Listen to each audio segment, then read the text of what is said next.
Gravy இன்னைக்கு பண்ண போகிறோம். ஓகேவா? பாவக்காய் நம்ம வெட்டி அந்த இதை நம்ம நீக்கிட போகிறோம். உள்ளே இருக்கிறத நீக்கிட்டு இன்னைக்கு பாவக்காய் வெட்டி எடுத்தாச்சு. பாவக்காய் இனிமேல் லைட்டாக இதை எண்ணெயில் வசக்க நல்லா எடுங்கப்போ ஒழுங்காகவே இப்போ பொரிக்க போடுறோம். அப்படியே எண்ணெயில் பொரிச்சு எடுத்துக்கிட்ட அப்புறம் அதுவும் இந்த கசப்பெலாம் போகும். ஓகேவா? அன்னைக்கு போட்டது வேறு மாதிரி, இன்னைக்கு போட்டது வேறு மாதிரி. பாவக்காயில் ஏகப்பட்ட விதமான பண்ணலாம். இன்னைக்கு கிரேவி மாதிரி வைக்கணும். கிரேவி மாதிரி இன்னைக்கு இதை எண்ணெயில் நல்லா கூட்டு மாதிரி கிரேவி மாதிரி எண்ணெயில் அதை பொரிச்சு எடுக்க போகிறோம். எடுத்துகிட்டு அதுக்கு கூட அதை கிரேவி பண்ண போகிறோம். ஓகே, ரொம்ப கருப்பாகனாலும் நல்லா இருக்காது.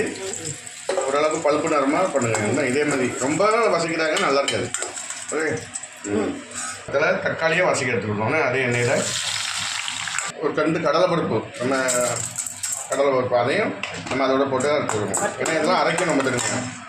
அதில் 2 வத்தல் வரமிளகா. ஓகே, அதையும் நம்ம வறுத்து மல்லி அதையும் வறுத்து எடுத்துக்கிட்டோம். அதையும் நம்ம இந்த இதில் போட்டு நல்லா வசக்க எடுத்துக்கிட்டோம். ஓகேவா? இது வந்து நம்ம மசாலா அரைக்கிறதுக்கு வேர்க்கடலை நிலக்கடலை அதையும் போட்டு அதையும் வறுத்து எடுத்துக்கிட்டோம். நம்ம ஊற்றோம் புளி தண்ணியை, அதையும் அதோட ஊற்றோம்.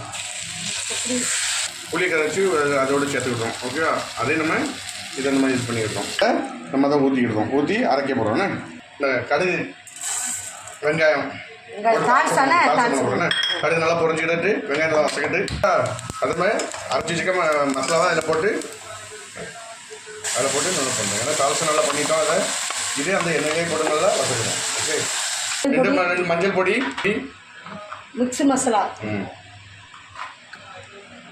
பெருங்காயம் கொஞ்சம். இது நல்லா இந்த மசாலா நல்லா இதாகிட்டு. ஓகே, கீழே பிடிச்சிடும். கொஞ்சம் கம்மி மசாலா நல்லா பாருங்கள். நல்லா மசாலா வெந்துட்டு இனிமேல் நம்ம இந்த பாவக்காய் பொரிச்சு வச்சுக்கோம்னா பாவக்காய் அதை நம்ம இந்த மசாலாவில் போட்டு இதோட வச்சு வேக வைக்க போகிறோம்.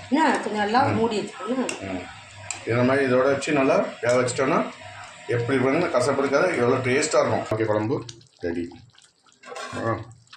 பாருங்க, இதை நீங்கள் சாப்பிட்டு பார்த்தீங்கன்னா ரொம்ப அருமையாக இருக்கும், டேஸ்ட்டாக இருக்கும். மற்றவங்கள மாதிரி கலராக அப்படி விட்டுனா ஷோ காட்டுறது கிடையாது. இது டேஸ்ட் தான். நாங்கள் என்னென்ன போடுறோன்னு இதை ஃபாலோ பண்ணுங்கள். இதே மாதிரி பண்ணி சாப்பிடுங்க, ரொம்ப அருமையாக இருக்கும். பாவக்காய் கசக்கையும் செய்யாது. ஓகேடா, பாவக்காய் எல்லாம் வந்துட்டு. ஓகே, மீண்டும் அடுத்த வீடியோவில் சந்திப்போம். நன்றி, வணக்கம்.